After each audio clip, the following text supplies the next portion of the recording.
Good afternoon. Thank you for joining the Senate Finance Committee. This is Thursday, January 16th, and we are going to begin bill hearings starting with Senate Bill 211, and Administrator Marie Grant is here. There you are. I didn't see you. Thank you. Say Insurance Commissioner Marie Grant. Acting Insurance Commissioner.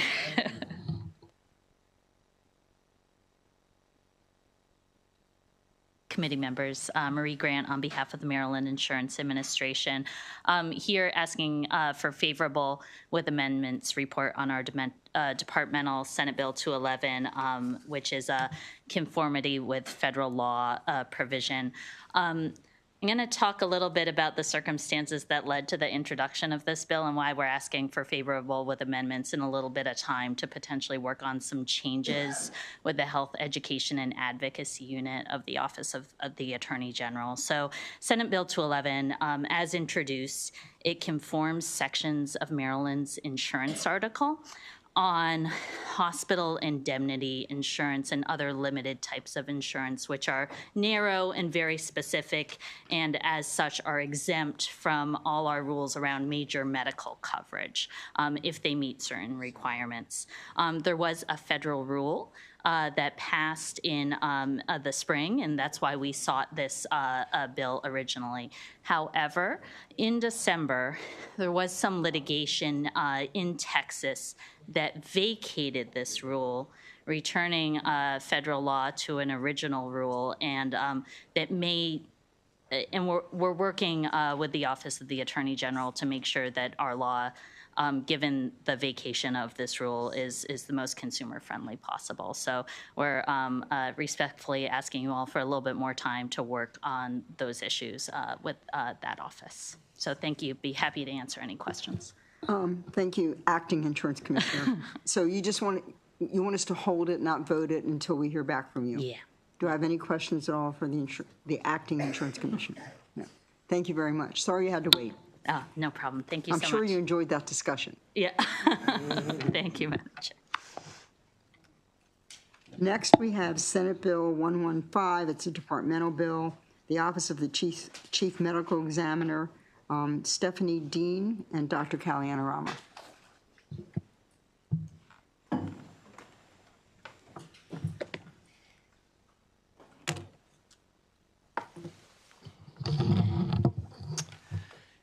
Good afternoon, committee. Good to see you all again. I have with me Dr. Stephanie Dean, who's the Chief Medical Examiner at the Office of the Chief Medical Examiner, and I'm going to actually turn it over to her to talk about this bill. Good afternoon, Madam Chair and committee members. It is my pleasure to speak with you in support of Senate Bill 115, which is disclosure of autopsy information and maintenance of an investigative database. My name is Dr. Stephanie Dean. I'm the Chief Medical Examiner for the state of Maryland. I'm also a physician who is deeply committed to preserving the delicate balance between advancing public health, supporting transparency, and respecting the dignity of those that we serve. The OCME was established in 1939 as the first statewide medical examiner system in the United States. We investigate and perform autopsies on deaths that are sudden, unexpected, and occur under suspicious circumstances while honoring legal and ethical standards to protect the dignity and privacy of decedents. Under the Public Information Act, the OCME must deny inspection of public records containing medical or psychological information with the sole exception of the autopsy report. The OCME is further prohibited from disclosing medical records with the exception of the autopsy report. However, the definitions of OCME work products, such as autopsy report, remain too broad, creating significant challenges in balancing transparency with privacy. Autopsy reports often include sensitive information that is often unrelated to the cause of death, such as organ weights, descriptions of body features and injuries, and test results to rule out other diagnoses. While these details are critical for forensic purposes, they are rarely necessary for public understanding of the cause and manner of someone's death, which is summarized in what we call the final autopsy diagnosis. Similarly, sensitive information in the CME database includes investigative notes, ancillary test results, and addresses, currently lacking clear, adequate legal protection. While the OCME has advanced since 1939, laws have not kept pace, which leaves data vulnerable. Updating these safeguards is critical to protecting sensitive information and maintaining public trust. Above all, we must never lose sight of the fact that every decedent is a person, someone's parent, child, sibling, or friend, and not merely data points. Let us honor that by working together to ensure that public health and human dignity walk hand in hand in Maryland. Thank you. Thank you. Dr. Kaye, do you have anything to add? Nope. Thank you. Senator, I'm not sure who was first. Senator Ellis will start. Start with Senator Lamb. Yeah. Which one? Senator Ellis? Okay. I don't know. I mean, I'll go. Go. Okay. Thank you, Madam Chair. And thank you for this. I'm not quite clear. So you want, this bill will preserve more personal information and keep more information private than previously or currently is? Yes, that's happening? correct. Okay. So the autopsy report, you talk about, when you look at all the history of that person, whether it's, and certain things don't go in the autopsy report. So if the cause of death is something that is tied to something that's very protected, or how do you put that in the report that is made public? So currently, the entire autopsy report is public, and medical records and medical information is integrated into the final autopsy diagnosis and taken into account with the medical examiner who is signing the death certificate and assigning a cause and manner of someone's death. That information would be integrated into what we call their medical opinion, and that currently would be the final autopsy diagnosis, and that would be public information.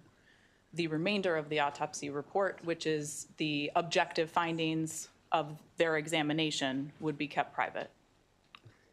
So you're saying that if certain historical conditions someone's being treated for contribute to death, that would be in the public release of the autopsy report? It would remain public, yes. It remained, well, it was never public before. That was private, protected information. It is currently public. What's currently public? So anything in the autopsy report from the first page to the last page is public record. Okay. Okay. Yeah. And so I'll let Senator Lamb put up the question. Maybe I can get further understanding. I'll just. So, Senator Lamb. Yeah, happy to jump in. Thank you. And I guess I'm looking at the opposition from, or the unfavorable testimony from the Maryland Press Association and their concern. And I guess, from a public health standpoint, I'm just trying to understand, to Senator Ellis's point, there are things in that autopsy report, like location, like race, gender, what they overdosed on, that could actually be informative for public health, to be able to understand, do some data analysis, understand if there are disparities there, if there are inequities, and be able to target interventions at, certain neighborhoods or certain demographics that need additional support and help. If this were to pass, that information would be masked. And, I guess just some concern there about whether or not that's actually in the best interest of public health. Because it sounds like your office, Office of Chief Medical Examiner, had gone to fight this in court. And the judge actually ruled in favor of disclosure. And so because of that, you're coming back to us now to try to close this. But I am concerned about the public health implications of all this.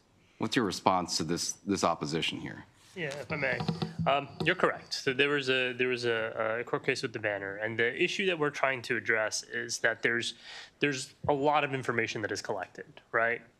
Toxicology, pathology, cardiovascular, all of that goes into the opinion of the medical examiner to inform the cause and manner of death, and the autopsy report. What we're trying to say, what we're looking to do here is not to suppress those the determinations that are made, but to also not share information that goes into it. I think the best way to think about it is if you think about like a medical note, right? Here's the assessment of what's happening, and then there's the whole wide spectrum of information and data that goes into making that assessment. So we're not trying to suppress the outcomes of the examination.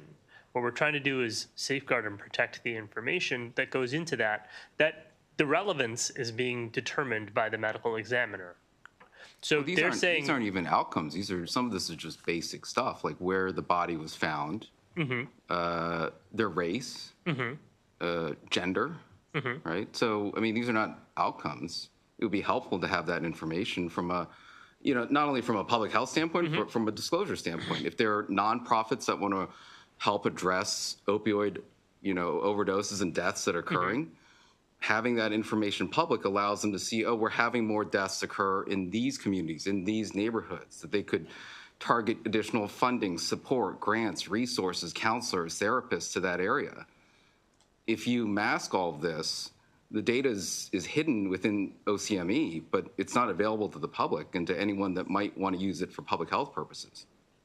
And the goal is not to mask or hide data, right? But it wouldn't be able to be disclosed. So some of it, no, that's correct. But this relates to the questions of, privacy of the individuals as well, right? And so we do enter into data agreements with organizations to look at this data. It's not a matter of do we want to share this or not. It's whether there are protections for the decedents and their families in terms of the disclosure of data around their private records, right? And we're trying to balance that public health lens of what are the findings we can glean from this with the privacy needs of decedents' families as well. And it's a balance. I don't, I take what you're saying seriously. It is a balance, and we're trying to find that right balance.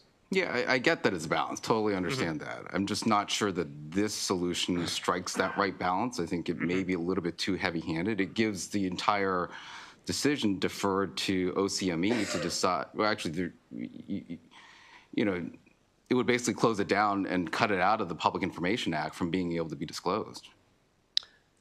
Some of those data elements, yes. Some of them not. I mean, autopsy reports are still public. They're still going to be public. We're not taking autopsy parts of it, but you would be taking we're tightening the definition. Yes, that's our proposal. Yes. Okay.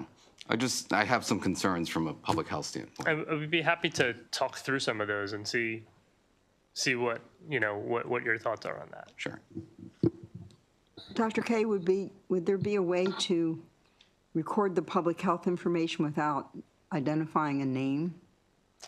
I think that's a really great point, which is what we're trying to figure out how to balance. One of my concerns is, let's just say a woman dies in a car accident, and you do the autopsy and find out she was pregnant, and you put that on an autopsy report, and the husband's had a vasectomy.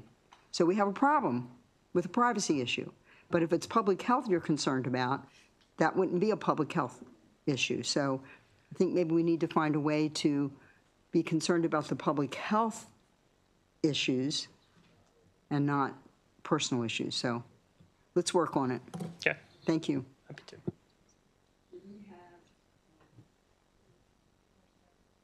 Oh, Senator, I'm sorry. You need to move your green cup for me a little bit. Sorry, it's a big cup. Thank you. It's been a long afternoon, and I gotta come prepared. I just have one quick question, I guess, is, how do other states handle this particular issue? I wonder if you can elaborate on that. I will Dr. Dean, along with. So it's a mixed bag. I will say that across the state, just like the medical legal death system across the state or across the country, it varies. So you have some states that consider the autopsy report in total medical records and protect it and do not release it at all. Then you have some states like ours that the whole autopsy report is public record. And then you have some states in between that will only release a certain portion of the autopsy report, usually, again, the final last page, which is the interpretations and conclusions and medical opinion of the performing forensic pathologist. And are you able to say like what the majority of states do, I guess? It's actually somewhat evenly distributed. So I'd say it's Okay. about a third, and a third. There's not an overwhelming, preference for one or the other. Okay, thank you very much. Thank you, Madam Chair. Senator Ellis? Thank you, Madam Chair. Follow up one quick question. Is there any provisions for input from the family as far as what cannot be released? Any consultation with the family members? Currently, no. The only concession is the state's attorney may place a hold on a case that is undergoing active investigation. And in those cases, the autopsy report will be held, but only for a limited matter of time until their investigation is complete. Are any states that allow family members to have an input on what is released? Not that I'm aware of, but I would have to look into Okay, it further. Yeah, thank you. Thank you, Madam Chair. Okay, I see no other questions on Senate Bill 115. Thank you very much for your testimony. Next, we have Senate Bill 222, and Chrissy Nizer from the MDOT is here. Thank you, Chrissy. Public Health Cannabis Public Health Advisory Council membership. Good afternoon, Madam Chair, members of the committee. For the record, my name is Chrissy Nizer, Motor Vehicle Administrator, and it's great to be in front of you today. We are supporting Senate Bill 222, which will add the Motor Vehicle Administrator, or the designee to the Cannabis Public Health Advisory Council.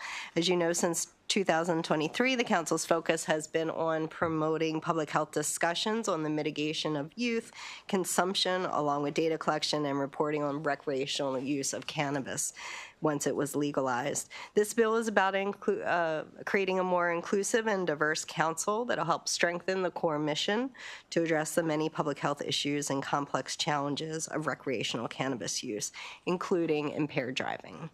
Having a traffic safety expert on the council with their specialized knowledge and valuable experience will offer additional insight to the committee as they think about the risks associated with driving under the influence and what we know are the potential implications of cannabis use, which include decreased coordination, impaired judgment of distance, and slower reaction time. We think this new member can be a valuable asset when it comes to the council crafting regulatory recommendations aimed at reducing impaired driving incidents, and that includes some of the work we do related to education and working with our enforcement partners. I'd like to mention our Highway Safety Office currently utilizes a data-driven approach to build effective strategies, create action steps, and establish performance measures to reach that goal of zero fatalities, which is our statewide adopted goal by 2030. Over the past year, the Highway Safety Office has worked with the Maryland Cannabis Administration to share best practices and ensure consistent messaging focused on preventing individuals from operating a motor vehicle after consuming cannabis or alcohol. In your records, you'll also find a letter of support from the Maryland Department of Health, which adds that having a traffic safety expert's input can truly contribute to developing much-needed strategies to lower the risks associated with impaired driving road safety. I respectfully request the committee's favorable report on Senate Bill 222, and I'd be happy to answer any questions. I want to thank you for offering to serve on this. You may know that it's been a concern of mine, particularly with accidents when we can't measure under the influence as we can with alcohol. So I really appreciate. Do I have any other questions for Administrator Nizer? She's always willing to put her hand up and help. Thank you. We try. Thank you very much. Appreciate it. Next, we have Senate Bill 231, State Government Public Employee Relations Act alterations, and I think we have Mr. Solomon. Thank you.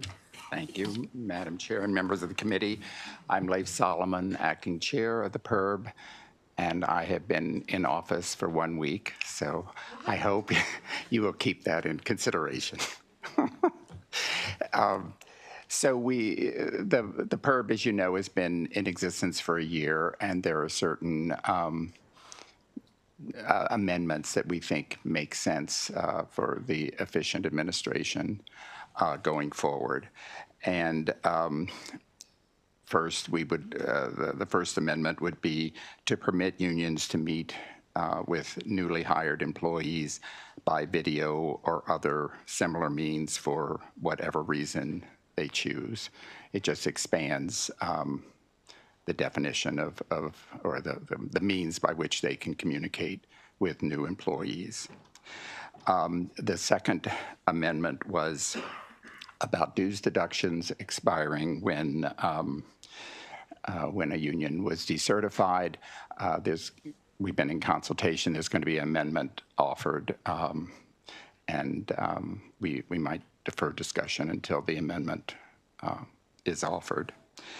The third is the statute set up very prescribed ways that the job duties of the deputy directors. There are up to 3 deputy directors, and it defined each in a very limited jurisdiction, and we would just expand that the deputies can handle any of the cases that are filed.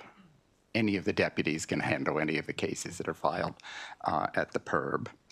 And the final one was that you could read the legislation as requiring that all manual elections be held for 10 days, and that's not necessary. It's not workable, and so it would limit the 10 days to mail ballot and electronic voting.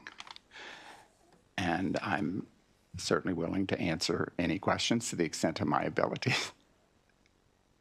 Thank you, and welcome. Thank you. For your first week. Senator Lamb? Thank you, Madam Chair. Just one question for you over here. Yes. My understanding is that AFSCME is interested in some amendments that they're working on this bill, and I thought they would be in the written testimony. I'm not actually seeing them here. Have you had any conversations with AFSCME about some of their suggested amendments yet? Yes, and not to preview everything, I guess, but I have conferred with my colleagues, and we're okay with the amendment. Okay, so you would consider AFSCME's amendments friendly? Yes. Okay. All right, thank you. Thank you. And Senator Lamb, you'll take care of making sure we get those amendments? Okay.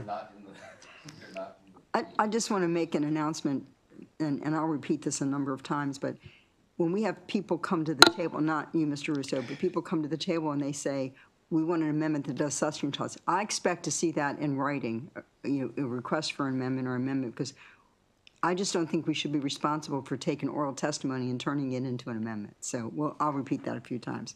Do I have any other questions for Mr. Solomon? Okay, we have Thank you. 2 people to testify with amendment, Daniel Russo and David Mayer. Favorable with amendment.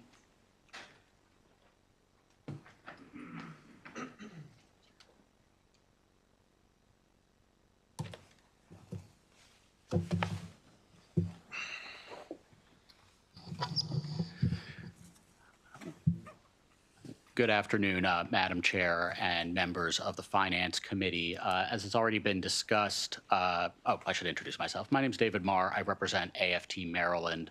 AFT Maryland is a union that represents teachers, doctors, nurses, and other public sector and private sector employees throughout the state. Our position is that on this bill is favorable with amendments. This bill does a number of important things to modify the Public Employee Relations Act, and we support the PERB modifying and working on streamlining the processes and making it a more workable law. There is an amendment, and I apologize it hasn't been submitted yet, but it is relatively straightforward, and we will work on getting that to you as soon as possible. It simply removes the changes to dues deductions that is in this bill. This bill would tie the right to dues deductions to a union's representational status. This creates a conflict with an existing law for executive branch employees, State Personnel and Pension Section 2403, which has been on the books for quite some time and is a successor to informal agreements that DBM used to have with unions that permit even people who are not allowed to be represented by a union under state law to pay dues and have dues withheld from their paycheck to support the union of their choice. That's part of Maryland's long history of supporting its employees' rights to free association with unions. This does not prevent any employee from revoking dues deduction at any time. It does not force any employee to pay dues to a union they don't want to pay dues to. It does not violate Janus or anything like that. But removing this would be in line with Maryland's long history of permitting this, and so I'd ask that the committee adopt that amendment. Thank you. And Thank you. Good afternoon, members of the committee. Dan Russo. I'm an attorney with KSC Law here on behalf of AFSCME Maryland. I'll spare you some recitation of what my colleague has already said about this bill. We think it's overall a good bill, save for this amendment soon to come. We think that the removal of this provision as to dues deduction, again, like Mr. Marr said, would keep in line with Maryland's long history of supporting its employees. It's a critical provision to ensure that employees have their free choice if they want to associate. If they don't have to. Beyond that, this is a good bill to streamline the PERB. The PERB is a young, sort of nascent public agency. We think that the sort of minor changes to how the PERB operates, how its deputy directors operate, those are all good governance. Those will save time, those will save money, make it a more efficient body. And I'll sort of end on that. I'm happy to answer any questions. Thank you. Do I have any questions for these two witnesses? Seeing no questions, thank you for your testimony. Thank you very much. Our fifth bill is a departmental bill, Alcohol, Tobacco, and Cannabis Commission Enforcement Activities, Memorandum of Understanding. So I think I have Thomas Akris, Jeff Hanu, and Jeff Kelly. Sorry that you had to wait so long today. We're getting ready for session. You know, we're gonna have a lot of these late nights. Thank you. No problem waiting at all. Thank you, Chair Bidle, members of the Senate Finance Committee. My name is Jeff Kelly. I'm the Executive Director of the Alcohol, Tobacco, and Cannabis Commission. It's a complete honor to be supporting in that role, to serve in that role. And I'm here on behalf of the ATCC to ask for your support in Senate Bill 220, which does one simple thing. And in doing that, I think it shows that we've grown up and become the agency that hopefully that you envisioned we should be years ago when we were created. What this bill does is it removes a legislative mandate that an MOU exists between the Comptroller's Office and the Alcohol and Tobacco and Cannabis Commission. We used to be just Alcohol and Tobacco Commission, but now obviously cannabis is added to that. The reason that MOU existed in the beginning was when the alcohol regulation and tobacco regulation all existed in the House of the Comptroller. It was removed from that to create a separate state agency. And in doing that, there was some concern that we would kind of be left out on an island without any real strong support, actually any support, regarding HR, IT, budget, finance, procurement, whether we have office space, a telephone, a desk, anything, and really staff to do the investigations and inspections that we had been doing up to that point. General Assembly came up with an immediate response to that, and that was have an MOU between you and the Comptroller that says essentially all the stuff you got before you keep. You keep your equipment, you get the help and the IT support and all the other benefits that you had, you get to keep, including our office space. And we needed that desperately. In the meantime, and that all took place January 1st, 2021. In the meantime, several bills have passed in which the General Assembly has been very generous in helping us exist. Quite frankly, we've received PINs and financial support to be able to hire all of those logistical support staff that we need. We've moved, as some of you know, we've moved into new quarters, so we have office space, we have equipment, we have pretty much everything we need to exist, and not just exist, quite frankly, but to flourish, I think. So what's happened is that MOU is no longer necessary to make sure we get all that. We have it already. And we're asking to be released from the obligation for us and for the Comptroller of having to have that MOU mandated.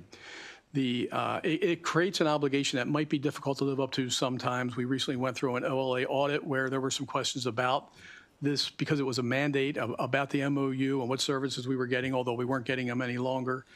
And we felt that it became, maybe it was a better course of operation to look to dissolve that mandate, If we need to enter into an MOU with the comptroller, we are already well, and Tom will explain it in just a moment, but we're well equipped to enter into any MOUs with the comptroller's office or other state, federal, local agencies we need to in a variety of different ways. And as I mentioned, Tom will explain that to you.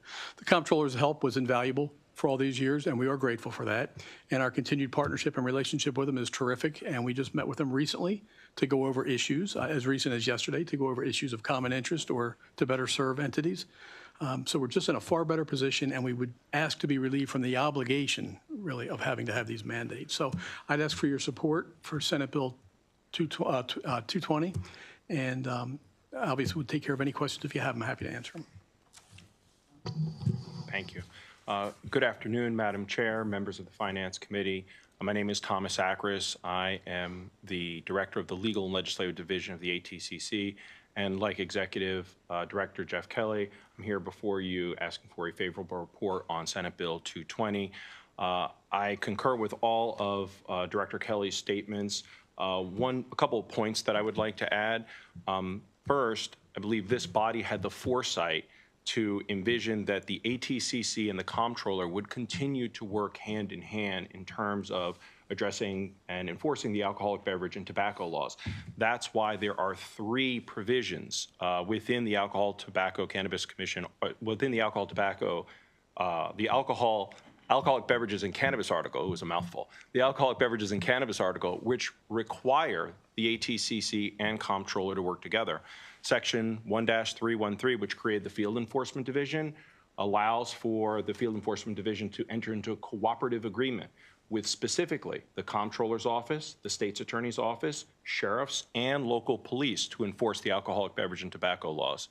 Section 1321A and B, which are also the beginning of this bill, require the ATCC and comptroller to cooperate, share personnel, and information in regards to investigations regarding the alcoholic beverage and tobacco laws, as well as manufacturing, taxation, processing, and other similarly situated matters.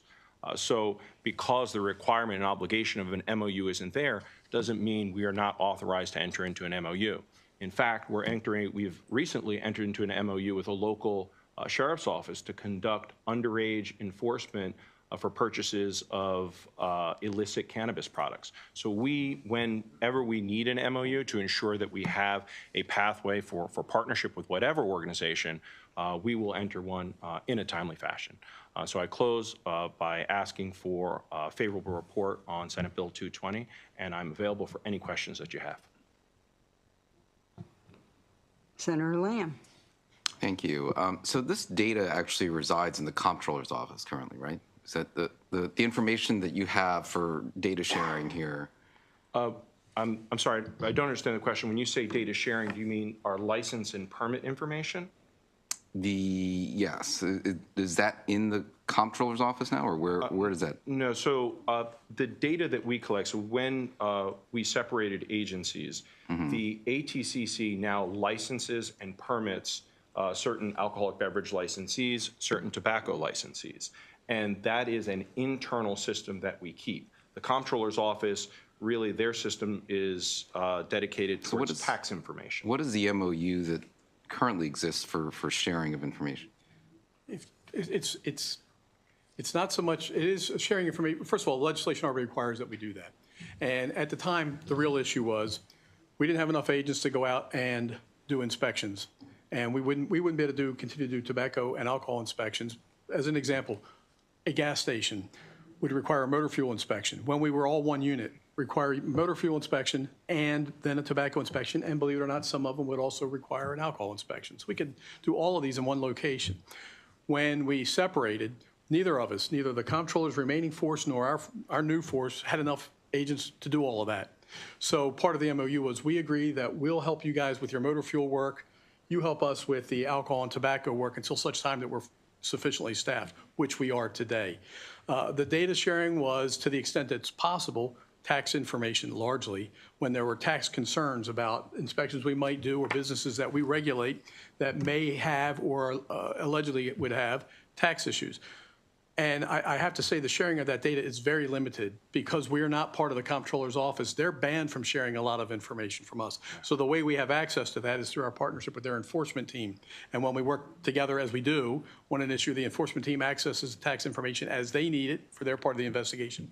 We do the other part of the investigation. So the sharing of data is more about who we're inspecting, how many inspections we've done, what places we've done, which we do currently and routinely. It's not about tax information. The MOU allows there to be, if you want to access some tax information that the comptroller has, that's what the MOU.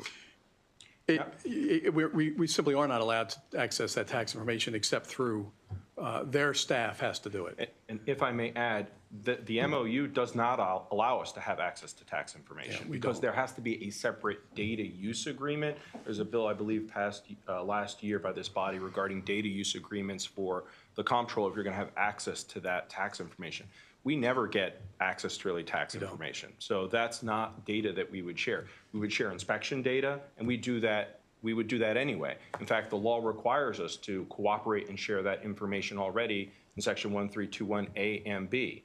So we would provide them information on inspections, citations we've issued, all of that stuff we would provide them in without an MOU. Have you spoken with the comptroller's office about whether, what they think about this bill, whether they're supportive? We did, early on, we did. Whether they're supportive, I don't know if they're supportive, and I don't know that they're necessarily against it. They made some concern or shared some concerns about sharing of data, but we assured them legislations already exists. We don't add anything. The MOU doesn't add any additional ability for us to access data or for us to share data that is already there. When we need tax information now, we, like any other agency of state government, send in a request to them to get a clearance. We don't get tax data. We get whether or not there's a clearance on issuing licenses, as an example. If there's a tax liability, all we get is yes or no, you may issue that license.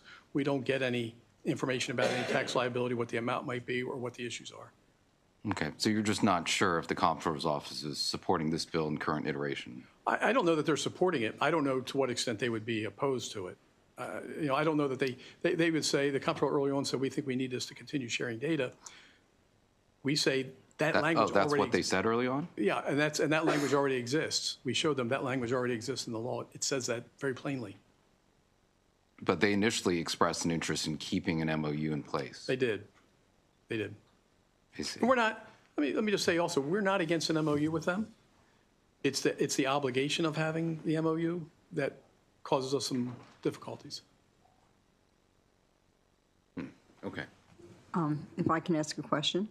So right now the bill says you shall have an MOU. How about may have an MOU? It could say that. Mm-hmm.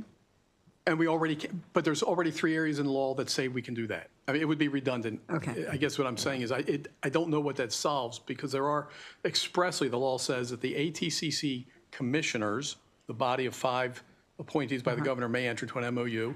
The executive director may enter into an MOU, and our field enforcement division may enter into cooperative agreements. It's very express. I mean, It says that we may do that, and as Tom mentioned, we do. When necessary, we enter into these. And if it's necessary to enter into the COM, that's fine. The obligation to do it is a little more problematic. It's just a little more burdensome for us. Okay. Thank you, Jeff. Any other questions? Oh, Senator Kramer. Just one quick one, Madam Chair. I did not see, and maybe I'm just not finding it, opposition from the comptroller's bill. So I'm assuming we're there, we would see it. Am I correct that I didn't see it? We need to check in with the comptroller. They've been to visit. But I don't see it. No, they didn't do it in writing. All righty then. Thank you. Do you have any other questions for Mr. Kelly or Mr. Afrin? Thank you. Thank you both very much. Thank you for your testimony. Thank you, Madam Chair. Thank you, Madam Chair. Thank you. The last bill of the day is Senator Kramer's bill, Senate Bill 124, Employment Standards, Firefighters' Payment of Wages and Payroll, and Senator Kramer, Joshua Fannin, and Jeffrey Buttle.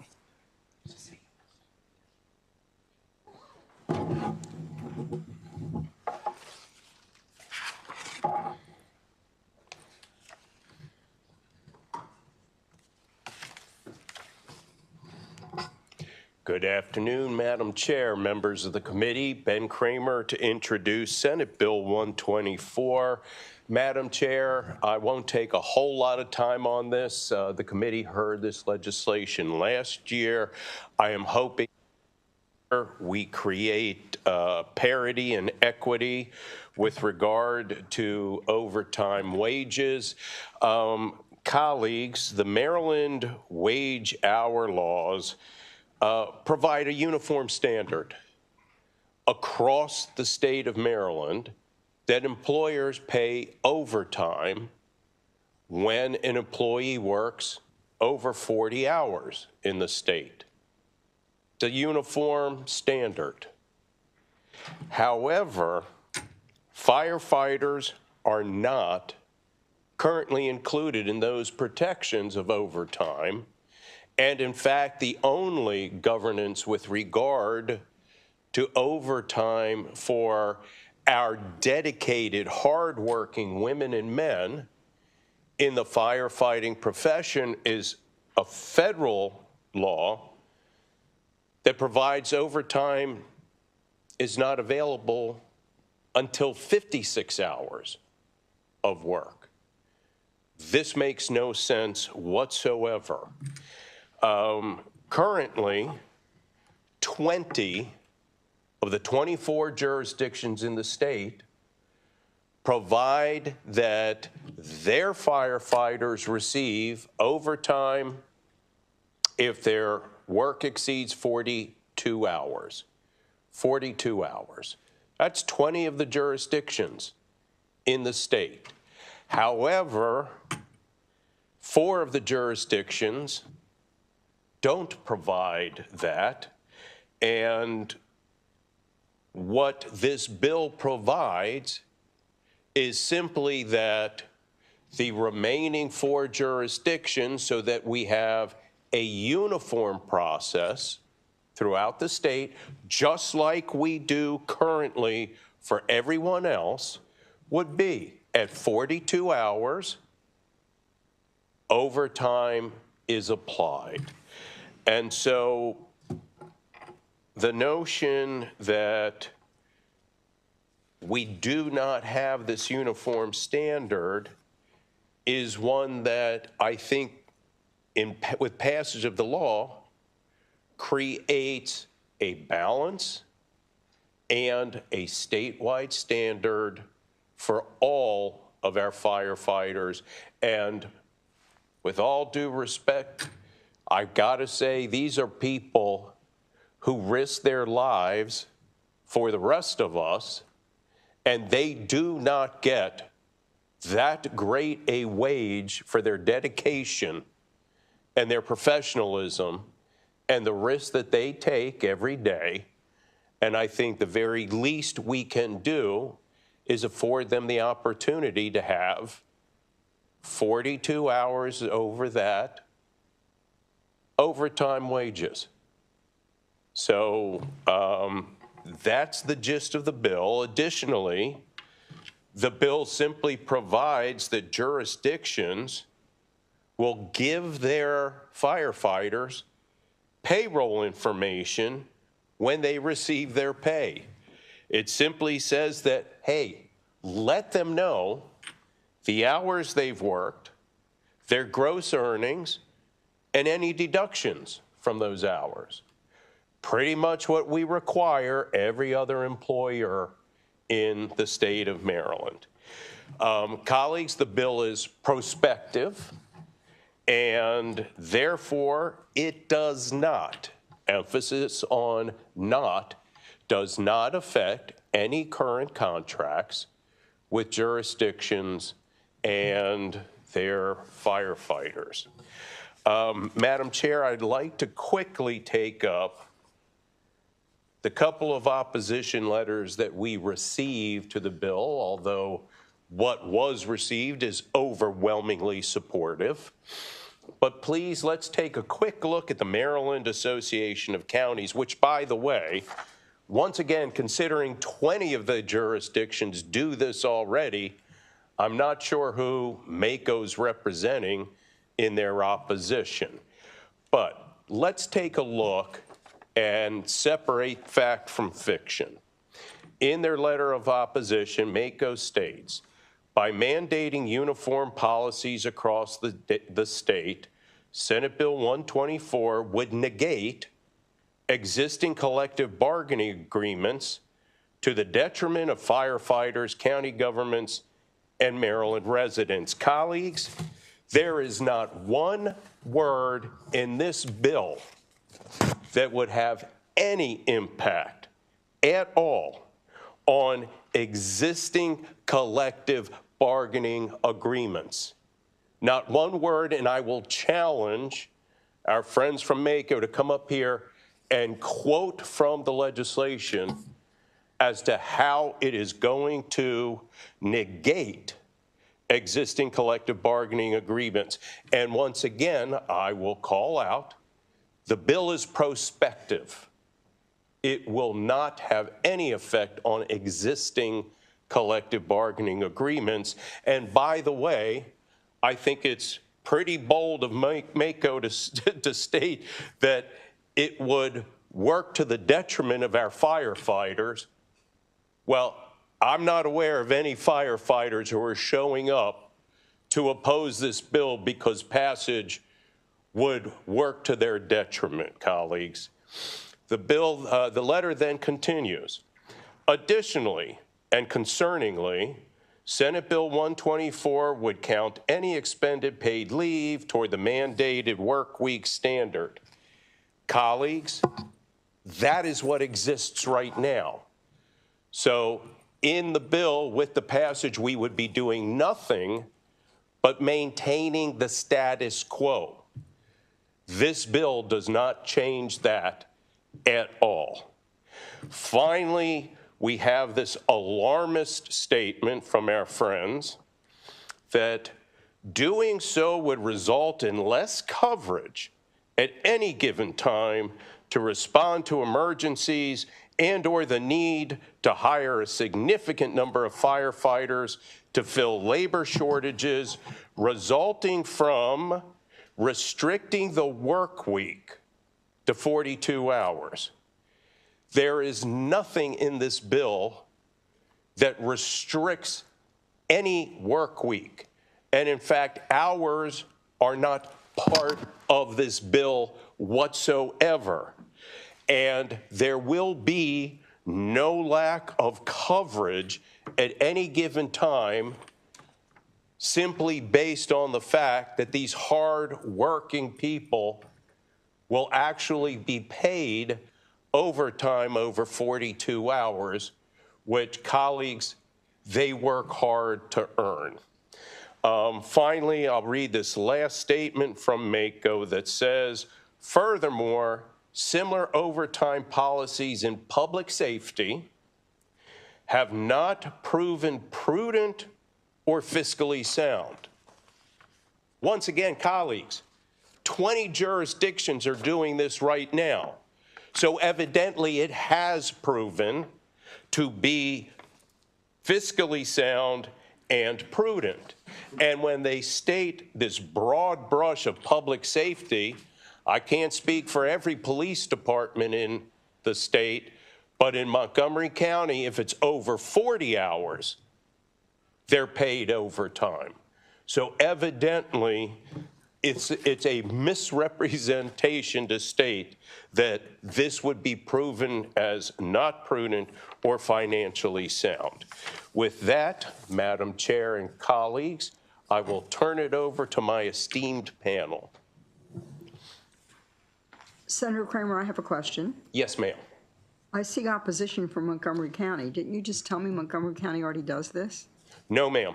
There are, and you know what? Thank you for bringing that up. I would love to address Montgomery County's opposition. The county executive, and Montgomery County does not do this. We are not one of the 4 jurisdictions, to my embarrassment, doing right by our firefighters. If you look at the letter from my county executive, it has, in quotes, hours of week is a mandatory subject of collective bargaining under the Montgomery County Code. The problem is, colleagues, Madam Chair, We are not touching hours of work in this bill. There is nothing in the bill that relates to hours of work. So the opposition of the county executive in this letter is clearly misplaced because the exec refers to hours of work. The fact of the matter is this does not touch at all on hours of work. And then finally, Madam Chair, I am at a loss because your county does do the right thing. Anne Arundel does this now, and yet somehow we received, and were I a suspicious person, Madam Chair, I might believe that MACO, in light of recognition of your serving as chair of this committee, got to somebody in county government in Anne Arundel and had them send this letter. But, Madam Chair, this does not affect what Anne Arundel's doing. They do the right thing.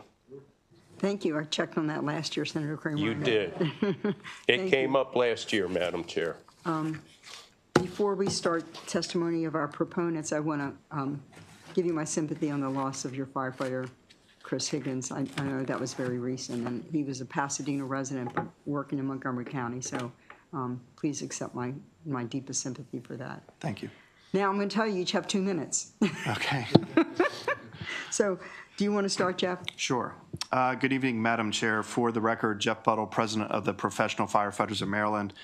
We represent approximately 10,000 active and retired career firefighters and emergency medical services providers across the state of Maryland. We're here in favor of this report. I just wanted to fill in just a little bit because Senator Kramer took most of my talking points, which is fine. It'll make my testimony shorter. The counties that we're talking about that don't currently do what this bill would require are Montgomery, Howard, and Frederick. Baltimore City is also impacted, and I have my colleague from Baltimore City that will speak next, so he can touch on how it impacts them. One of the things that we did address very specifically, Senator Kramer mentioned the opposition from the Montgomery County Executive about impacting current contracts. We very specifically, and this was a change from last year's bill, made the bill prospective. So it would not go into effect or impact any current collective bargaining agreement.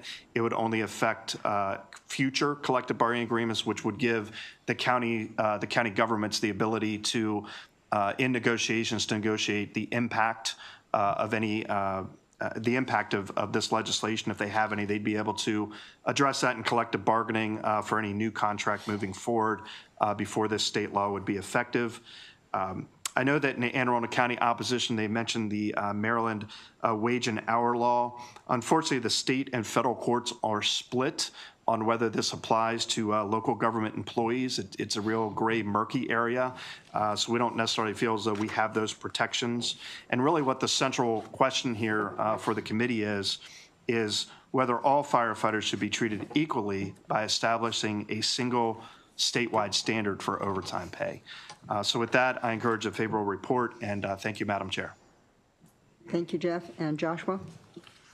Thank you, Madam Chair and esteemed members of the committee. My name is Josh Fannin. I'm the president of the Baltimore Fire Officers, Local 964.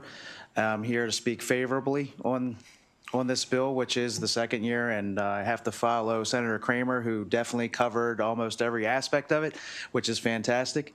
I just wanted to point out that as you guys know already, that at the federal level, there's been policies made about a 40-hour work week across most industries, and it was a lot longer for firefighters. Police officers is 42 hours. Similar to what Senator Kramer said, all the law, and I can't say for everyone that I know of, but every single one that I've talked to in the state of Maryland, it was 40 hours a week.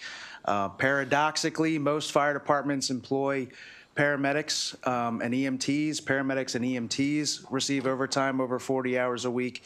It's very bizarre that in a fire department we've been excluded and we have been forced to work higher hours. Like they said, there's 20 jurisdictions that have already righted that wrong locally. However, the more underhanded ones that have the opportunity have seized it to be able to increase the work hours and be able to do that without increasing any type of pay for the individual, so they will exploit it. So if the federal government with the Fair Labor Standards Act had decided that 50 hours a week was what everybody's going to work, well, that's what employers are going to expect out of you, but they made it 40, so that's what ends up happening. The way to figure this out, mostly because of shift work and it mirrors the FLSA, is that we go on a 28-day schedule. That's how they do it for police and fire, just because it accounts for the rotating shift work nature, and that's how we get the hours in there. It's no underhanded tricks there. And thank you for your time, and I recommend a favorable report. Thank you. Do I have any questions for either of these witnesses? I see no questions. Thank you both for being here. Thank you. Thank you, Madam Chair. Thank you. And then I have one opposition, Carrington Anderson from MACO.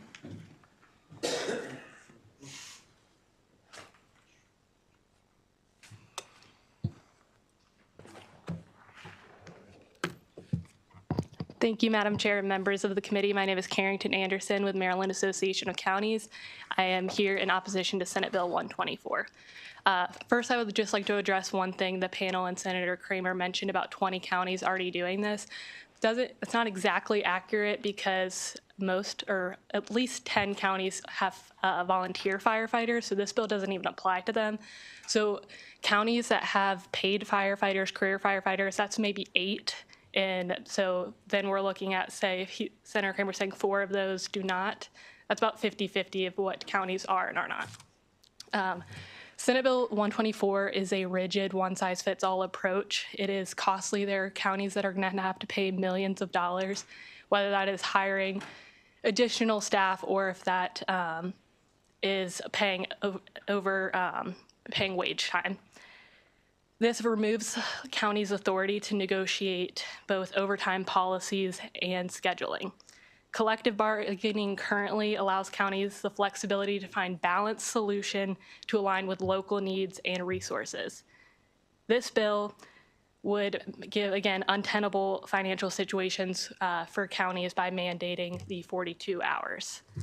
Again, the cost implications are staggering, and I wanted to point out the paid leave portion that would be calculated with the overtime.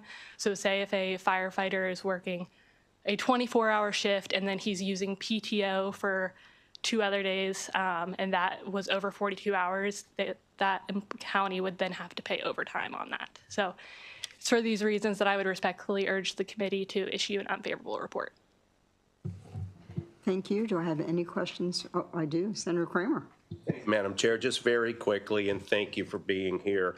Would you acknowledge, with a simple yes or no, that currently the paid leave is the current status, and this would maintain that status quo? I do not agree with that statement, no. You do not. So you're saying that currently they cannot use their paid leave towards their hours? Thank you, Senator. In your bill, it says, and this is added language, this is not existing law, that whether the firefighter used earned or accrued leave during all part of the regularly scheduled hours. And how does that differ from what is existing, status quo? From my understanding, Senator, and I'm happy to take that back as well, paid leave has not typically been added to what would be considered overtime. Okay, you and I have very differing understandings of that, so happy to have that conversation. Yes. And then finally, my last question. You're talking about collective bargaining. What if a county refuses to bargain over the issue of overtime hours? Thank you for the question. So Anne Arundel County, for example, I just want to go back really quickly and then I'll address that question. I haven't spoken to them about this bill at all, but in Anne Arundel County, where you're saying that they are doing the 42 hours, that was collectively bargained. They made that decision locally. And for the counties who have not done that, I think that's a local issue where they get to bring that to the table. And just because I think every issue that we don't agree with, for us to try and make a legislative change and interfere with what's happening locally. I don't think with fairness, I think collective bargaining is the correct way to do that. Thank you, and I appreciate that. But where you have jurisdictions that steadfastly refuse to take that up as a collective bargaining issue, then the jurisdiction can fall to the state, appropriately so, as we have done with the 40-hour week for every other employer in the state, so that we are in the position to say there is an inequity. There has not been a mechanism or method to address that inequity. So we have the responsibility at that point to say we are creating a statewide standard on this particular issue, as we have done with private enterprise and in so many other instances. So this is just a reflection of what we do every legislative session. Thank you, Senator. I think at the collective bargaining table, and I'm not at that table, and I know that you are as well, but there's more issues that, again, locals can do to try and balance that, where they have the flexibility. And again, it's not just scheduling for them. There are other ways to balance that for our career And just firefighters. quickly using your statement, and I will stop. Once this law is passed, then in fact, these local jurisdictions will have the opportunity to collectively bargain, knowing that we are requiring, as we should, under state law, that overtime be paid beyond 42 hours. And now local jurisdictions collectively bargain all the other issues. But they would not get to collectively bargain the schedules and the overtime policy. Schedules, yes. Overtime, no. I thought you were saying yes to the hours, No, but no I'm to the saying, schedules. no, we're not talking about hours. This bill does not touch hours. No, I agree with that, Senator. Okay. I'm with the scheduling, with the 42-hour. Okay. Thank you very much. Thank you, Madam Chair. You're welcome, Senator Kramer. Do I have any other questions? Thank you very much, Carrington. And that ends our 6 bill hearings for today. Thank you.